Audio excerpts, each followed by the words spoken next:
Hello friends, welcome to investment innovation.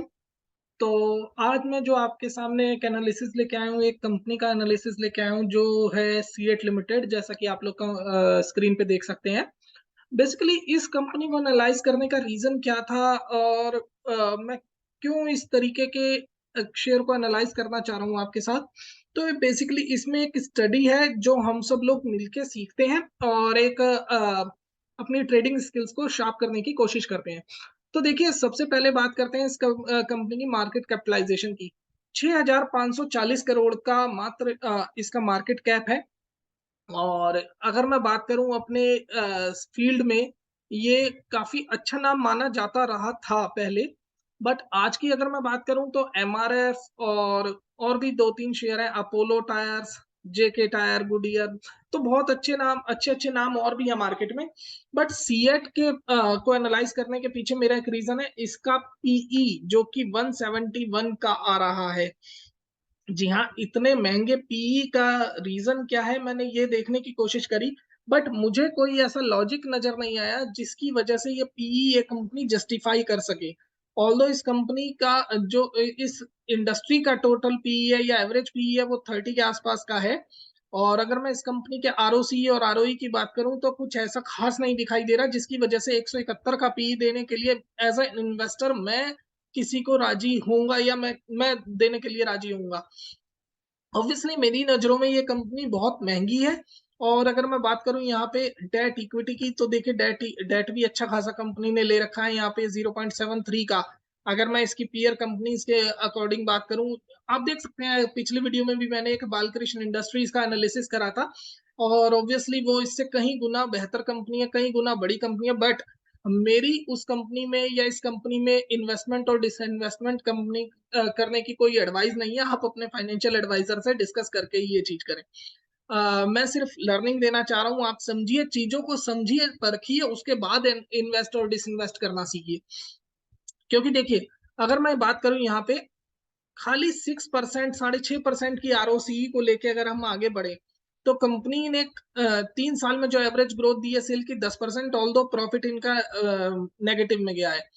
और अगर मैं इसके पीयर कंपैरिजन की भी बात करूं तो देखिए, जी हाँ, ये इसके पीयर्स हैं। यहाँ पे अगर मैं बात करूं मार्केट कैपिटलाइजेशन की, तो एमआरएफ, बालकृष्ण, अपोलो टायर्स तीनों बड़ी कंपनी है। बट सीएट सीएट अभी बहुत छोटी कंपनी है इन तीनों के मुकाबले। ऑलमोस्ट 1/3 है अपोलो टायर्स की और 1/6 है बालकृष्ण की।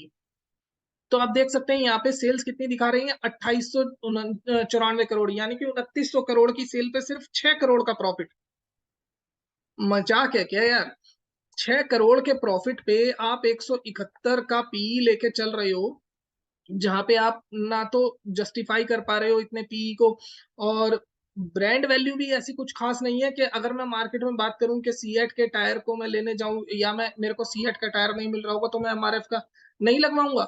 अगर मैं बहुत खास प्रेम रखता हूँ सीएट के टायर से, तो भी क्या मैं एमआरएफ का टायर नहीं लगवा लूंगा अगर मेरे को क्वालिटी में जरा भी चेंज नहीं मिलेगा, या क्वालिटी में थोड़ा बहुत अगर मेरे को एमआरएफ अच्छी क्वालिटी देगा या सीएट अच्छी क्वालिटी देगा। तो मैं प्राइस देखिए, इस रेंज में जो प्राइस सेंसिटिविटी होती है वो बहुत हाई होती है।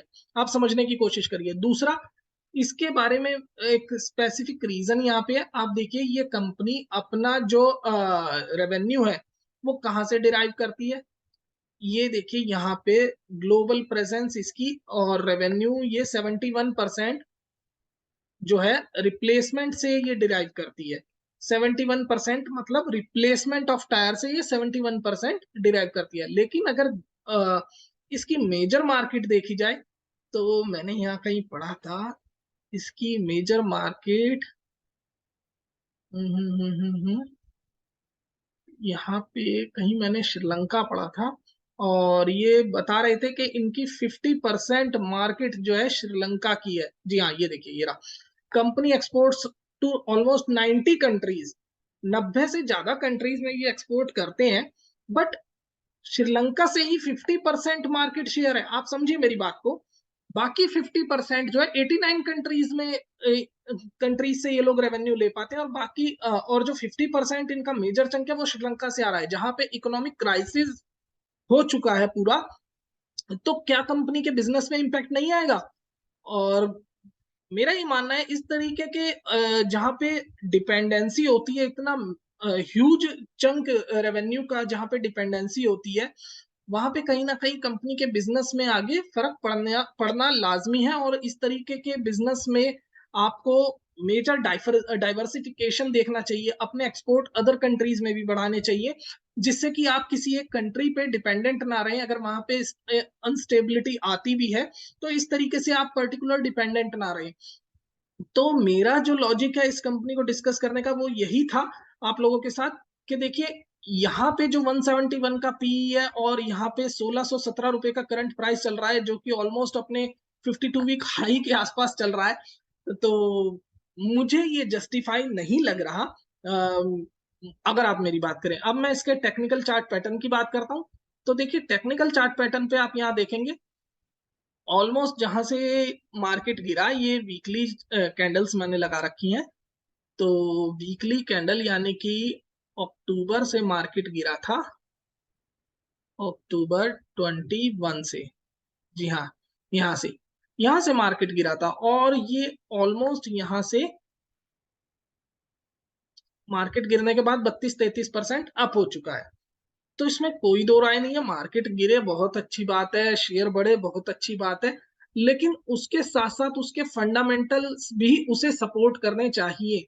अब यहाँ पे मैं बात करूं, इसके फंडामेंटल्स सपोर्ट कर रहे हैं या नहीं कर रहे हैं, आप ये देखिए ईयर ऑन ईयर बेसिस पे यहाँ पे सेल्स इनकी ग्रो करी, जी हाँ ग्रो करी 7600 करोड़ से मार्च 21 में जो 10,000 करोड़ आ गई थी। लेकिन यहाँ पे जो आप ऑपरेटिंग प्रॉफिट देख रहे हैं वो गिर गए हैं, जी हाँ, यहाँ पे 993 करोड़ थे, यहाँ पे 690 करोड़ ही रह गए हैं।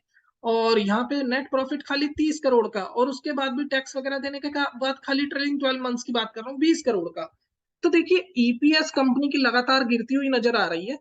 तो एक अच्छा खासा फॉल इसमें आ सकता है, मैं ये नहीं कह रहा कि आएगा, शेयर मार्केट है कुछ भी हो सकता है, बट मैं अगर अपनी एनालिसिस की बात करूं तो एक अच्छा खासा फॉल इसमें नजर आ सकता है। और वो फॉल कहां तक नजर आ सकता है अगर मैं बात करूं, तो देखिए कंपनी की अगर मैं यहाँ पे डेली कैंडल पे लगा के इसको दिखाता हूँ आप लोगों को, जस्ट अ सेकंड, जी हाँ, यहाँ पे डेली कैंडल पे मैंने इसे लगाया, और इसे मैं हटा देता हूँ ऐड को। और यहाँ पे अगर मैं इसके टेक्निकल चार्ट पैटर्न पे अगर मैं ड्रॉ करूँ लाइन, तो देखिए ऑलमोस्ट अपने हाई के पास जाके इसने दोबारा रेजिस्ट करा, और यहाँ पे ये क्या इसने पहले दिखाया था, जी हाँ, यहीं से ये गिरा था। ये देखिए पहले ये यहीं से गिरा था, अपना बेस बना के ये यहीं से गिरा था, डाउन आया था। तो ऑलमोस्ट जो ये नीचे गिर सकता है और अपने जो प्राइस के आसपास आ सकता है, वो यहाँ पे दोबारा आने के चांसेस रखता है।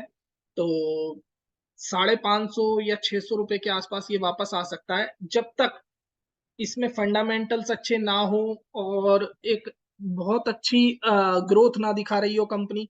मेरे हिसाब से इस तरीके के शेयरों से आप अच्छी तरीके से एक एनालिटिकल वे में जाके उसे एनालाइज कर सकते हैं, और उसके बाद ही अपनी इन्वेस्टमेंट और डिसइन्वेस्टमेंट को प्लान कर सकते हैं।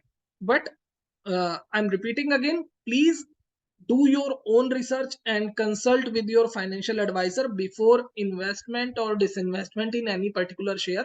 This is not a buying or selling advice from my side. This is an education and guide to whole traders or shareholders or the novice investors from my side. That's it from my side. If you are not subscribed, then please subscribe and like, and do take care of yourself. Thank you.